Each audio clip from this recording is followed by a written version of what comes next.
East India company का उपनिवेशवादी चेहरा। उपनिवेशवाद एक ऐसी संरचना होती है जिसके माध्यम से किसी भी देश का आर्थिक शोषण तथा उत्पीड़न होता है। इस संरचना के अंतर्गत कई प्रकार के विचार, व्यक्तित्व और नीतियों का समावेश किया जा सकता है। यही वास्तव में उपनिवेशवादी नीति का निर्णायक तत्व होता है।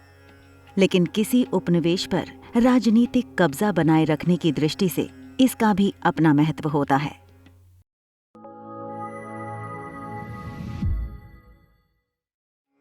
नमस्कार, आप देख रहे हैं ज्ञानी रैबिट के बैनर तले आजादी की ओर। तो आइए हम चलते हैं इस सीरीज के अगले एपिसोड की ओर, जहां हम आधुनिक भारत के इतिहास में ईस्ट इंडिया कंपनी द्वारा कैसे भारत का आर्थिक रूप से शोषण करने के लिए चार्टर एक्ट का सहारा लिया गया। आइए समझने का प्रयास करते हैं। 1833 ईस्वी का चार्टर एक्ट इंग्लैंड में हुई औद्योगिक क्रांति का परिणाम था, क्योंकि 1813 से भारत के व्यापार में कंपनी का एकाधिकार समाप्त हो गया और यहीं से औद्योगिक पूंजीवाद द्वारा भारत के शोषण का नया रूप सामने आया। यही कारण है कि भारत के साम्राज्यवादी शोषण के इतिहास में 1813 ईस्वी के वर्ष को महत्वपूर्ण माना जाता है। ब्रिटेन में औद्योगिक क्रांति के पश्चात कई समस्याएं उठ खड़ी हुईं। इनमें सबसे प्रमुख समस्या थी कारखानों में बने माल के लिए बाजार खोजने की। सस्ती लागत पर तैयार ब्रिटेन के कपड़ों को भारतीय बाजारों में भेजा जाने लगा। ये कपड़े मिल में तैयार होते थे, इसलिए हाथ से बने भारतीय कपड़ों से सस्ते होते थे। परिणाम स्वरूप अंग्रेजी कपड़ों की सस्ती कीमतों के आगे भारतीय कपड़े टिक नहीं सके। फलतः भारतीय वस्त्र उद्योग को जबरदस्त धक्का पहुंचा। ब्रिटेन को आवश्यकतानुसार कच्चा माल उपलब्ध करवाने की दृष्टि से उपनिवेशवाद की इस व्यवस्था का अपना अलग ही महत्व था।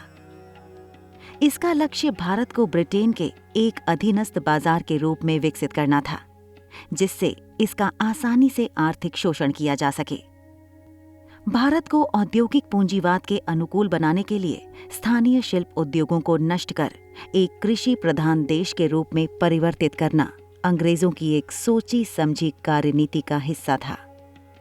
1833 का चार्टर एक्ट, यह सेंट हेलेना अधिनियम या भारत सरकार अधिनियम यूनाइटेड किंगडम की संसद द्वारा पारित एक संसदीय अधिनियम है, जिसे वर्ष 1833 में भारतीय उपमहाद्वीप में ब्रिटिश स्वामित्व वाले क्षेत्रों के प्रशासन को सुधारने के लिए बनाया गया था। यह चार्टर अधिनियम उदारवादी संकल्पना के आधार पर तैयार किया गया था, जो कंपनी के प्रशासन में बहुमुखी और महत्वपूर्ण परिवर्तनों को रेखांकित किया। हम जानते हैं कि 1813 ईस्वी के चार्टर एक्ट द्वारा कंपनी को भारतीय प्रदेश एवं उनका राजस्व प्रबंध 20 वर्षों के लिए सौंपा गया था, जिसकी समय सीमा 1833 ईस्वी तक थी। वस्तुतः कंपनी के संचालकों ने चार्टर के नवीनीकरण हेतु संसद को प्रार्थना की। परिणाम स्वरूप ब्रिटिश संसद द्वारा 1833 के चार्टर अधिनियम द्वारा ईस्ट इंडिया कंपनी को अगले 20 वर्षों तक भारत पर शासन करने का अधिकार प्रदान कर दिया गया।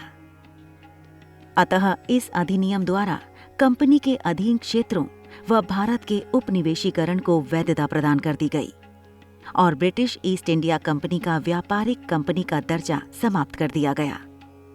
अर्थात कंपनी अब केवल प्रशासनिक निकाय मात्र रह गई थी।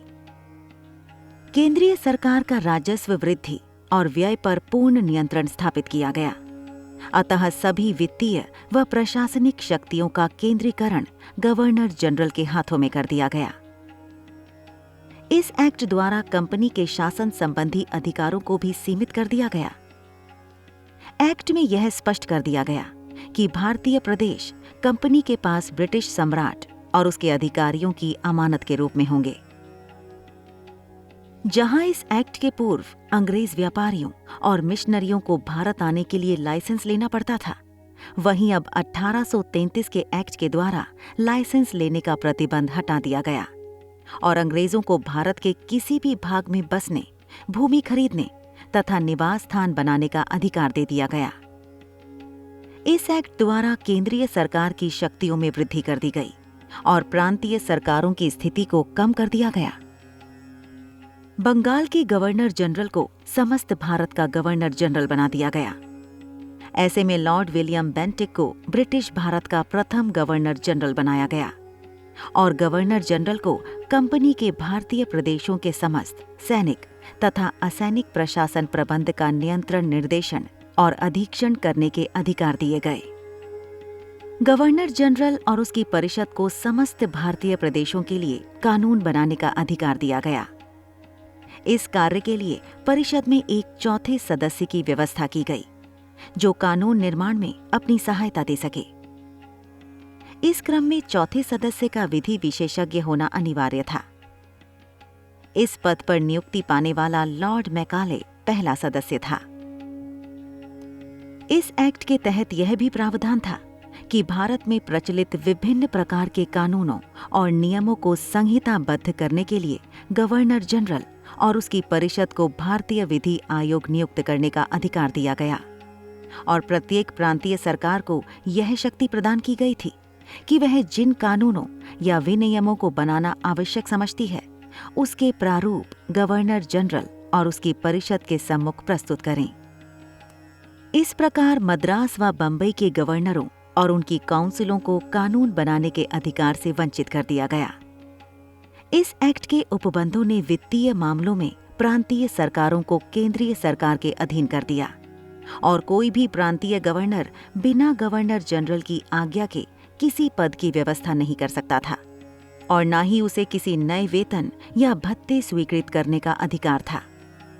इस तरह प्रांतीय सरकारों के लिए गवर्नर जनरल के आदेशों और निर्देशों का पालन करना अनिवार्य कर दिया गया।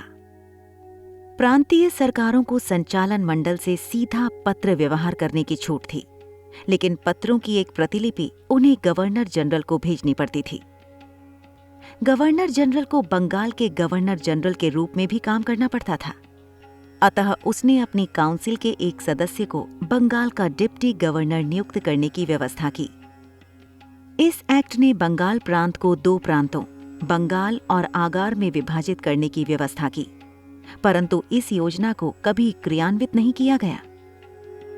इस एक्ट में यह भी उल्लेख किया गया कि सरकारी सेवाओं में प्रत्येक व्यक्ति को बिना किसी भेदभाव के योग्यतानुसार नौकरी दी जाएगी, अर्थात धर्म, जन्म, स्थान, वंश, जाति और रंग के आधार पर सरकारी सेवा में प्रवेश करने के लिए कोई भेदभाव नहीं किया जाएगा। यह घोषणा ब्रिटिश सरकार की भारतीयों के प्रति उदार नीति का प्रतीक साबित हुई। इस एक्ट द्वारा गवर्नर जनरल को आदेश दिया गया कि वह अपनी काउंसिल के सदस्यों की सहायता से भारत में दास प्रथा को समाप्त करने का प्रयत्न करे और दासों के सुधार के लिए कड़े नियम बनाए।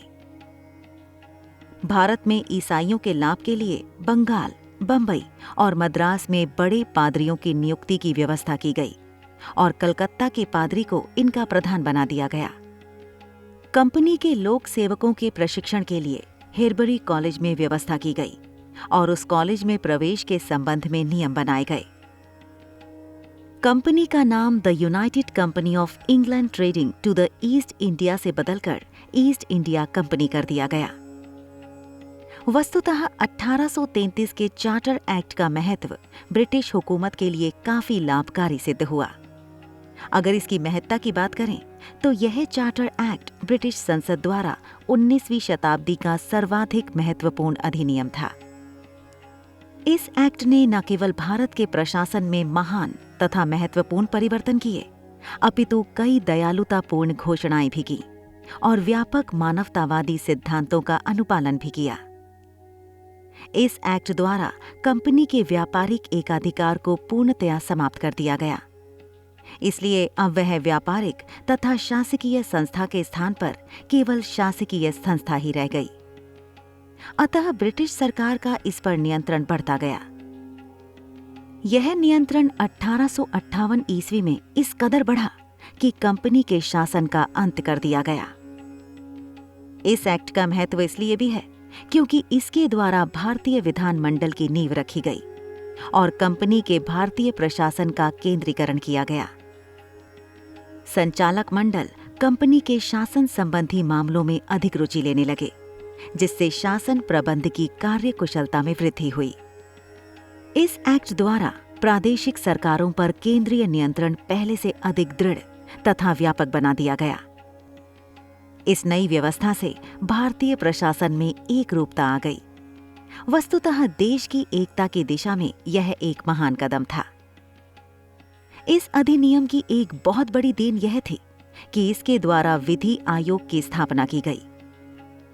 इस आयोग की रिपोर्ट के आधार पर 1837 ईस्वी में इंडियन पेनल कोड का प्रारूप तैयार हुआ, जो संशोधित होकर 1860 ईस्वी में कानून का रूप धारण कर लिया। इंडियन पेनल कोड तैयार करने में विधि आयोग के अध्यक्ष मैकाले ने अपना महत्वपूर्ण योगदान दिया था। 1853 का चार्टर एक्ट। 1853 का चार्टर अधिनियम भारतीयों द्वारा कंपनी के प्रतिक्रियावादी शासन के समाप्ति की मांग और गवर्नर जनरल लॉर्ड डलहौजी द्वारा कंपनी के शासन में सुधार हेतु प्रस्तुत रिपोर्ट के संदर्भ में पारित किया गया था। इस अधिनियम द्वारा विधायी कार्यों को प्रशासनिक कार्यों में पृथक करने की व्यवस्था की गई। विधि निर्माण हेतु भारत के लिए एक अलग 12 सदस्यीय विधान परिषद की स्थापना की गई। विभिन्न क्षेत्रों व प्रांतों के प्रतिनिधियों को इसका सदस्य बनाकर सर्वप्रथम क्षेत्रीय प्रतिनिधित्व का सिद्धांत लागू किया गया। विधान परिषद का प्रमुख कार्य देश के लिए विधि बनाना था, किंतु इस विधि को अधिनियम बनने के लिए गवर्नर जनरल की अनुमति आवश्यक थी। ऐसी विधियों को गवर्नर जनरल वीटो भी कर सकता था। इस एक्ट के तहत विधि सदस्य को गवर्नर जनरल की परिषद का पूर्ण सदस्य बना दिया गया और बंगाल के प्रशासनिक कार्यों के लिए अलग से लेफ्टिनेंट गवर्नर की नियुक्ति की गई। कंपनी के कर्मचारियों की नियुक्ति के लिए नामजदगी के स्थान पर प्रतियोगी परीक्षाओं को आधार बनाया गया। ब्रिटिश संसद को किसी भी समय कंपनी के शासन को समाप्त करने का अधिकार दिया गया। निदेशक मंडल के सदस्यों की संख्या 24 से कम कर 18 कर दी गई, जिसमें 6 क्राउन द्वारा मनोनीत किए जाने थे। यह राजलेख भारतीय शासन के अर्थात ब्रिटिश कालीन इतिहास में अंतिम चार्टर था। 1853 के चार्टर एक्ट के अवगुणों की बात करें तो इस एक्ट द्वारा कानून बनाने वाले काउंसिल में केवल अंग्रेज सदस्यों को ही रखा गया, जिन्हें भारतीयों के मनोदशा का ज्ञान नहीं था। भारतीयों को इस काउंसिल में न रखने से असंतोष बढ़ा और यह बात विद्रोह का एक सबसे बड़ा कारण सिद्ध हुआ। अनेक प्रकार के भेदभावों, अत्यधिक खर्च और इंग्लैंड की लंबी दूरी के कारण भारतीयों को कंपनी के राज में उच्च पद प्राप्त करना सपना ही रहा। बंगाल के लोगों ने जो प्रांतीय स्वराज के लिए प्रार्थना पत्र दिया था, उसकी तरफ कोई ध्यान नहीं दिया गया। इस एक्ट का सबसे बड़ा दोष यह था कि इसने इंग्लैंड से संचालित दोषपूर्ण द्वैध शासन व्यवस्था को समाप्त नहीं किया। वस्तुतः 1857 के विद्रोह ने प्रशासन में कंपनी की कार्य प्रणालियों को उजागर कर दिया। फलस्वरूप विद्रोह ने कंपनी द्वारा कब्जा किए गए क्षेत्रों पर अधिकार के विभाजन की मांग के रूप में अवसर प्रदान किया। अतः कंपनी के शासन का अंत पिट्स इंडिया एक्ट द्वारा शुरू की गई दोहरी प्रणाली के अंत के साथ समाप्त हो गया। धन्यवाद। ये एपिसोड हमारे व्यूअर को कैसा लगा, हमें कमेंट करके बताएं और साथ ही चैनल को सब्सक्राइब करते हुए बेल आइकन के बटन को प्रेस कीजिए, जिससे हमारे नेक्स्ट एपिसोड की नोटिफिकेशन सबसे पहले आप तक पहुंचे। और इस एपिसोड से जुड़े बोनस पॉइंट्स के लिए डिस्क्रिप्शन बॉक्स में जरूर जाएं, जहां हमने अपने प्रयास से सभी तथ्यों को क्रमबद्ध रूप में प्रस्तुत कर दिया है। नमस्कार।